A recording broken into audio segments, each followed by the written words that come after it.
I was anyway going to call you. Sir अभी 2 दिन Can we- बचा है sir. Hindi or English? Hindi English Kannada. I can try. I am half Kannada, half Haryani. Hindi English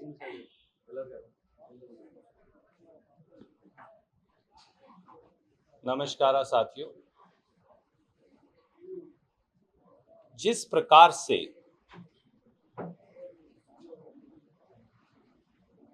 United news of India के कार्यालय पर कल रात BJP सरकार द्वारा दिल्ली में हमला किया गया, 300 से अधिक पुलिस के लोग पत्रकारों के पास भेजकर उन्हें जबरन एविक्ट किया गया। संचार भवन के पीछे जो वर्षों से चल रहा United news of India, Bharat की सबसे पुरानी न्यूज एजेंसी का कार्यालय है, उसे पुलिस पर्सनल, सीआरपीएफ पर्सनल भेजकर उसे खाली करवा दिया गया रातों रात। पत्रकार मित्रों से जबरन धक्का मुक्की हुई, उनको बेइज्जत किया गया और दफ्तर से उठाकर बाहर फेंक दिया गया।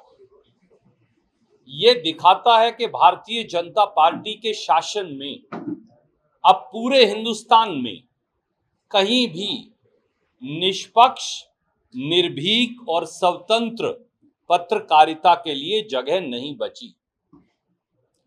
बीजेपी की सरकार का जर्नलिस्ट के लिए मैसेज साफ है, तोड़ दिए जाओगे, निचोड़ दिए जाओगे। ज्यादा अगर बोले, ज्यादा अगर लिखा, ज्यादा अगर दिखाया, ज्यादा अगर रिपोर्टिंग की, बीजेपी सरकार के खिलाफ एक भी शब्द बोला तो मरोड़ दिए जाओगे। ये हुक्म है हुक्मरान का, ये फरमान है हुक्मरान का। दोस्तों, दुनिया भर का जो प्रेस फ्रीडम इंडेक्स है, अगर आप उसे देखें भी तो 180 देशों में भारत 151वें नंबर पर है। 151 आउट ऑफ 180 कंट्रीज। ये प्रेस फ्रीडम इंडेक्स के हालात हैं। जब जब कोई टेलीविजन चैनल या अखबार सरकार की आलोचना करता है तो उस पे ईडी, इनकम टैक्स, सीबीआई की कार्रवाई होती है। याद करिए 2016 में जिस प्रकार से एनडीटीवी उस पर रेड्स हुई, प्रणय रॉय और उनकी धर्मपत्नी को गिरफ्तार तक करने की कोशिश हुई और कल ही दिल्ली हाई कोर्ट ने वो सब क्वॉश किया। 2016 से 2026 11 साल तक उन्हें भुगतना पड़ा और आखिर में एनडीटीवी को अडानी ने खरीद लिया। 2023 में बीबीसी ने एक डॉक्यूमेंट्री बनाई, बीबीसी पर इनकम टैक्स की रेड हो गई, नोटिस आ गए। राघव बहल का मीडिया संस्थान है क्विंट, उस पर इसी प्रकार से रेड हुई, उसको बंद करने की कोशिश की, आखिर में उसे भी अडानी ने खरीद लिया। 4 PM चैनल है एक ऑनलाइन, उसे भी इसी प्रकार से बंद कर दिया गया, उन पत्रकारों को गिरफ्तार कर लिया गया। गौरी लंकेश की हत्या को यह देश भूला नहीं है।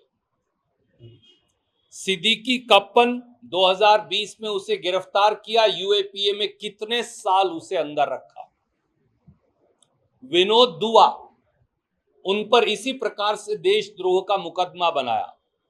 ऑल्ट न्यूज के जुब्बेर, जो फैक्ट चेकर भी हैं पत्रकार के साथ साथ, इसी प्रकार से उनको प्रताड़ित किया गया। किसान आंदोलन में राजदीप सरदेसाई पर इसी प्रकार मुकदमा दर्ज किया। झारखंड के पत्रकार रुपेश कुमार सिंह को तो माओवादी डिक्लेयर कर दिया गया।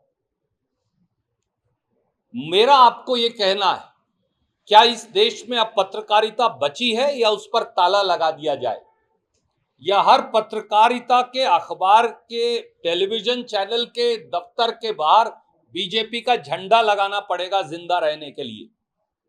न्यूज एजेंसियों पर हमला, समाचार पत्रों पर हमला, टेलीविजन चैनल्स पर हमला, ऑनलाइन न्यूज चैनल्स पर हमला, पत्रकारों पर हमला, महिला पत्रकारों पर हमला, किसी के खिलाफ उग्रवादी, किसी को माओवादी, किसी पर इनकम टैक्स की रेड। क्या अब इस देश में पत्रकारिता का यह स्तर रह गया? ये एक गंभीर विषय है जो कर्नाटका के और देश के मेरे पत्रकार भाई बहनों को, न्यूज चैनल के एडिटर्स को, पत्रकार समाचार पत्रों के एडिटर्स को, रीजनल चैनल्स के एडिटर्स को, रीजनल समाचार पत्रों के एडिटर्स को सोचना पड़ेगा। ईद की जहां मैं आपको शुभकामनाएं देता हूं, उगादी की बहुत शुभकामनाएं देता हूं, परंतु ऐसे पवित्र मौके पर जब नवरात्रि का त्योहार भी चल रहा है और रमजान का भी, जब ईद भी है और उगादी भी है, जब नवरात्रि पर माता की पूजा भी हो रही है, तो ऐसे में इस देश में हम सब पर नजर रखने वाले समेत हम पर अगर पत्रकारों को और न्यूज एजेंसियों को ऐसे तालाबंदी उन पर की जाएगी तो देश में प्रजातंत्र कैसे बचेगा? क्योंकि ये देश के फोर्थ पिलर, चौथे स्तंभ पर सीधा हमला। आपका सरकार भी दबा रहे हैं सर, विधानसभा में अलाउ नहीं दे रहे हैं। देखिए, कृपया करके मेरे आदरणीय मित्र, विधानसभा में पत्रकारों की एंट्री क्या हिंदुस्तान में सिविल सेक्रेटेरिएट में पत्रकारों की एंट्री है? आप पता करें तो वहां नहीं है। परंतु न्यूज एजेंसी पर ताला लगाना, कल को मैं उठाकर न्यूज 18 को बंद कर दे, कोई ANI को बंद कर दे, पब्लिक टीवी को बंद कर दे, TV 9 को बंद कर दे, मैं आपसे भी ये कहता हूं, इसे गैर गंभीर तरीके से मत लीजिए। ये आज UNI पर हमला है, कल ANI पर होगा, परसों IANS पर होगा, उसके बाद TV 9 पर होगा, फिर पब्लिक टीवी पर होगा, फिर न्यूज 18 पर होगा, कल को फिर किसी और पर होगा, परसों उदयवाणी पर होगा, तो किसी ना किसी अखबार पर ये होता रहेगा। अगर हम इसको गैर गंभीर तरीके से लेंगे तो ये पत्रकारिता के लिए सुखद संदेश नहीं। एक सवाल आपने मुझसे और भी पूछा था, मेरा कर्तव्य है कि टिकट्स की अनाउंसमेंट कब तक हो जाएगी। आज रात या कल तक टिकट्स की अनाउंसमेंट हो जाएगी। पार्टी लगभग संपूर्णतया सहमत है। हम ये चाहते थे कि व्यापक चर्चा हो और हर एक भी, मैंने जैसा कल कहा था, एक कार्यकर्ता का भी अगर भिन्न स्वर है, if one worker also has a different opinion, it must be heard. That is Congress party. We will not bulldoze. We will listen to everybody and then decide. So Rahul ji, Khadge ji will take a call. A recommendation will be sent by my PCC president, my chief minister, after having a consultation with everybody by late evening today. So they will decide by late evening or by tomorrow. Thank you so much. ನಿಮ್ಮೂರಿನಿಂದ ವಿಶ್ವ ಮಟ್ಟದವರೆಗೆ ರಾಜಕೀಯ, cinema, sports ಯಾವ ಸುದ್ದಿಯೂ miss ಆಗಲ್ಲ. ಬರೀ ಸುದ್ದಿ ಅಷ್ಟೇ ಅಲ್ಲ, ಜೊತೆಯಲ್ಲೇ ಇರುತ್ತೆ ವಿಶ್ಲೇಷಣೆ. ಗ್ಯಾರಂಟಿ ನ್ಯೂಸ್ ನ ಸಬ್ಸ್ಕ್ರೈಬ್ ಮಾಡಿ, ಫಾಲೋ ಮಾಡಿ, ಕ್ಷಣ ಕ್ಷಣದ ಅಪ್ಡೇಟ್ಸ್ ಪಡೆಯಿರಿ.